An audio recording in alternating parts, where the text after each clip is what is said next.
साहब साहब। चल आगे चल। अरे भाई साहब, इन लोगों को पैसा नहीं देना चाहिए। आप इनके बारे में कुछ नहीं जानते। भोली सूरत बनाकर भीख मांगते हैं और रात को फुटपाथ पर बैठकर जुआ खेलते हैं और चरस पीते हैं साले। भीख मांगकर डांस बार में जाते हैं और लौंडिया के ऊपर पैसे उड़ाते हैं। जितनी तुम्हारी सैलरी नहीं होगी उससे ज्यादा इनकी इनकम है। समझ गए ना भाई साहब? क्यों बे, तूने कभी इनमें से किसी को काम दिलवाया? पागल हो गया क्या? इन भिखारियों के लिए मैं काम ढूंढते बैठूंगा तो मैं खुद भिखारी हो जाऊंगा। इनकी भी मजबूरी होती है, कोई खुशी से नहीं करता। हाँ दे दे। ये ले। तुझे तो बुखार है, जाकर आराम कर, भीख क्यों मांग रहा है? इतना भी बीमार क्यों ना रहूं, काम तो करना ही पड़ता है वरना वो मुझे मार डालेंगे। वो कौन? दामू सेठ। बुखार है? डॉक्टर के पास जाना है? सर्दी बुखार सर दर्द जिंदा हो तब तक, मरने के बाद छींक भी नहीं आएगी। छोड़ दो मेरे बच्चे को, छोड़ दो। अगर रोना है ना तो भीख मांगते टाइम रोना। सुनो, तुम जिंदा रहो या मर जाओ, दिन में 100 रुपए तुम्हें लाना ही होगा, वरना तुम्हारी जिंदगी जहन्नुम बना दूंगा। वो इतना बेरहम है कि छोटे बच्चों की आंखें तक फोड़ देता है।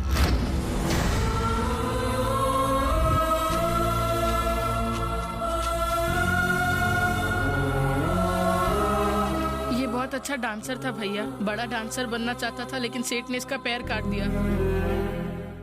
दामू सेठ के आदमी बस स्टॉप, रेलवे स्टेशन, हर जगह पर फैले हुए हैं भैया।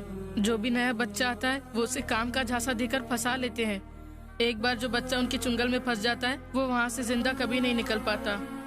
तुम पुलिस में कंप्लेंट क्यों नहीं करते? 2 बच्चों ने कंप्लेंट करने की कोशिश की थी पर उसने उन दोनों को मार डाला। हम सब उसके डर के वजह से ही मजबूरन भीख मांगते हैं भैया। कहाँ मिलेगा ये दामू?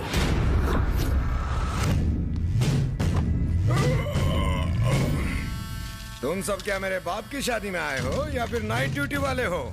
जी साहब। कुत्तो, खाना तो 3-3 बार खाते हो और भीख मांगने 1 बार जाते हो। पता नहीं लोग कॉइन्स क्यों देते हैं, नोट क्यों नहीं देते, गिनने में कितनी तकलीफ होती है। जय हो जय हो। महीने की पहली तारीख को लगता है कि लक्ष्मी जी स्वयं पधारी है। शर्म करो बॉस, इसको भी कोई इनकम बोलता है? छोटे, पैसा चाहे अंबानी का हो या भीख का, रेट तो वही रहने वाला है ना। अरे छोटे, चिल्लर का भाव मार्केट में नोट से कहीं ज्यादा है। मैं तुझे चिल्लर का गणित समझाता हूँ। हमारे हजारों भिखारियों की फौज 1, 2 और 5 के सिक्के मिलाकर कितना पैसा लाते हैं? अरे मेरे मुन्ना, रकम इतनी बड़ी है कि जब इन बोरियों में नहीं समाती तो तेरे कैलकुलेटर में कैसे फिट होगी? अगर अंडरवर्ल्ड के लोगों को पता लगे कि इस बिजनेस में इतना मुनाफा है तो वो लोग यही धंधा शुरू कर देंगे। आ गया मेरा बेटा, हीरो लग रहा है एकदम। मैं कैसा लग रहा हूँ भाई? मैं 50 करोड़ रुपए लगाकर फिल्म बनाऊंगा और उसमें तुझे हीरो बनाऊंगा। अगर मार्केट के सारे भिखारी भी फिल्म देखेंगे तो सुपर हिट। मुझे हीरो नहीं बनना है, गाना और फाइट मुझे बोरिंग लगते हैं। मुझे विलन वाले कम पसंद है। तो इसमें नया क्या है? मेरी पर्सनालिटी पे वही सूट करता है। कौन है तू? अरे मार क्यों रहा है? अरे बस कर। अरे क्या कर रहा है? वो मर जाएगा। मैं चाहता हूँ ये मर जाए। मेरे एरिया में घुसकर मेरे बेटे को मारता है कौन तू? मैं कुत्ता नहीं जो तेरा इनविटेशन लेकर आऊं, शेर हूँ। तू अपने बेटे को मार खाते नहीं देख सकता, तो फिर कोई माँ बाप अपने मासूम बच्चों को भीख मांगते कैसे देख सकते हैं? फिक्र मत करो, अंधा हो जाएगा और दर्द भी नहीं होगा। रोने पे ध्यान मत दो, अंधा कर दो। बहुत भारी पड़ेगा तुझे, छोड़ दे मेरे बेटे को।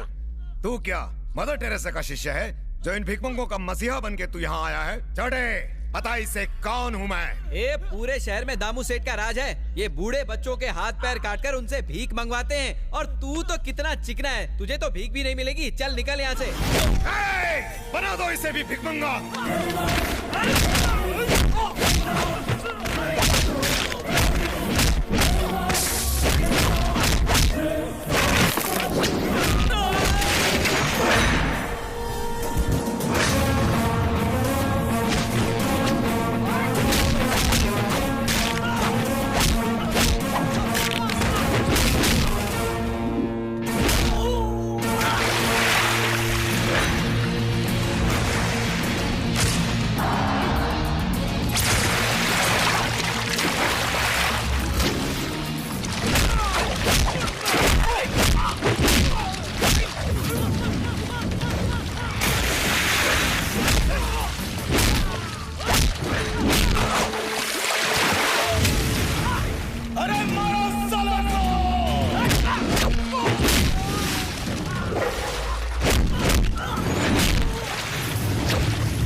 स्टेशन?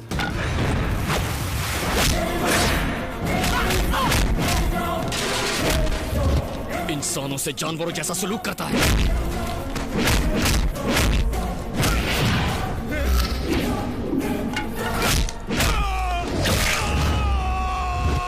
तूने अपने इन्हीं गंदे हाथों से उन मासूम बच्चों की आंखें निकाली थी ना, जिन्हें अपनी माँ की गोद नसीब नहीं हुई। उनके हाथों में तूने कटोरे थमा दिए। बस करो भाई, उनको किए की सजा मिल गई। अब तो भिखारी इन्हें भीख देंगे। मुंह छोड़ दो, नहीं तो भीख भी नहीं मांग पाएंगे। बड़े भाई छोड़ दो ना, कितनी देर से चिल्ला रहे हैं, कान में दर्द होने लगा है।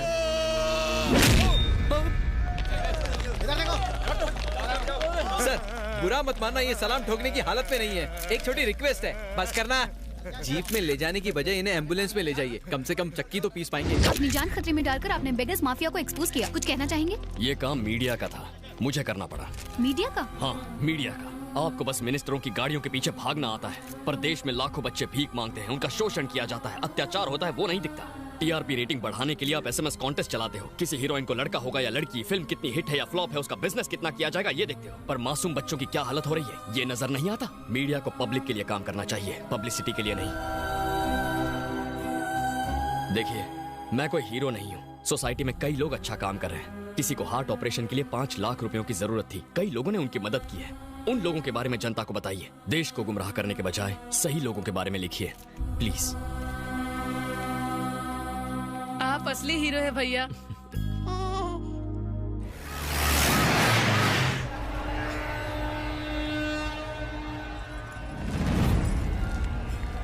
सर, स्विट्जरलैंड घूमते इस जवानी में कुंभ के मेले में क्यों ले आए?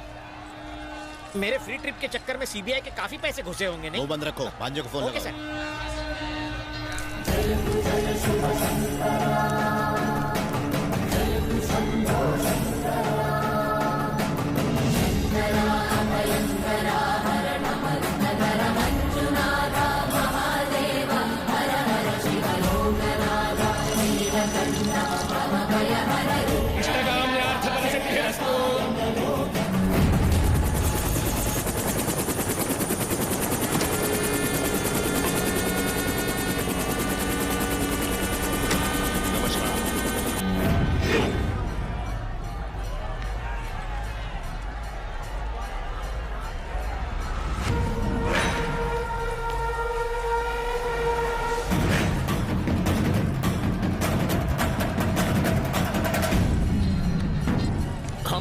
हेलो, तू कहाँ है? अबे स्पीकर ऑन कर। मैं तो कुंभ मेले में हूँ। मैं भी कुंभ मेले में हूँ।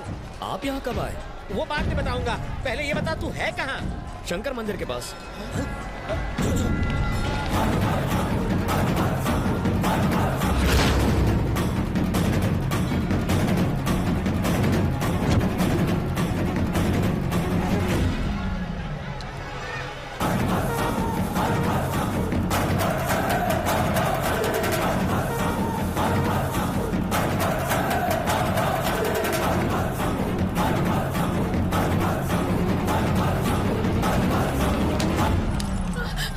फ्रीज, गन निकालने की हिम्मत भी मत करना। शायद तुमने मेरा नाम नहीं सुना। चुपचाप सरेंडर कर दो।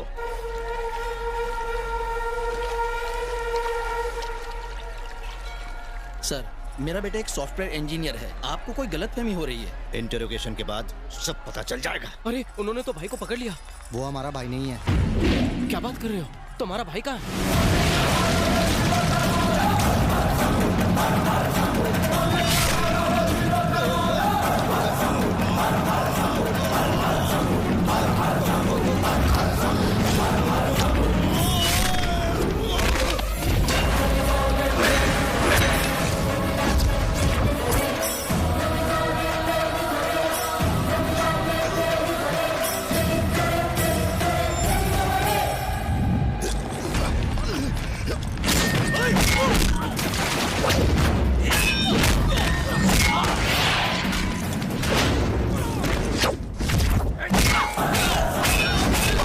सुन, चल हम गाड़ी स्टार्ट करते हैं, भाई वहीं पे आएंगे।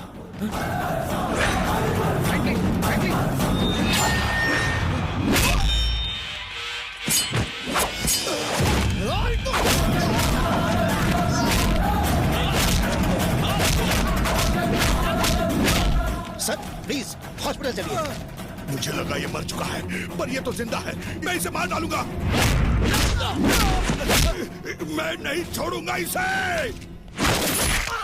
सर, एज पर रूल्स कुंभ मेले में किसी को भी गोली चलाने की इजाजत नहीं है। आप छोड़िए, आप मेरी बात मानिए।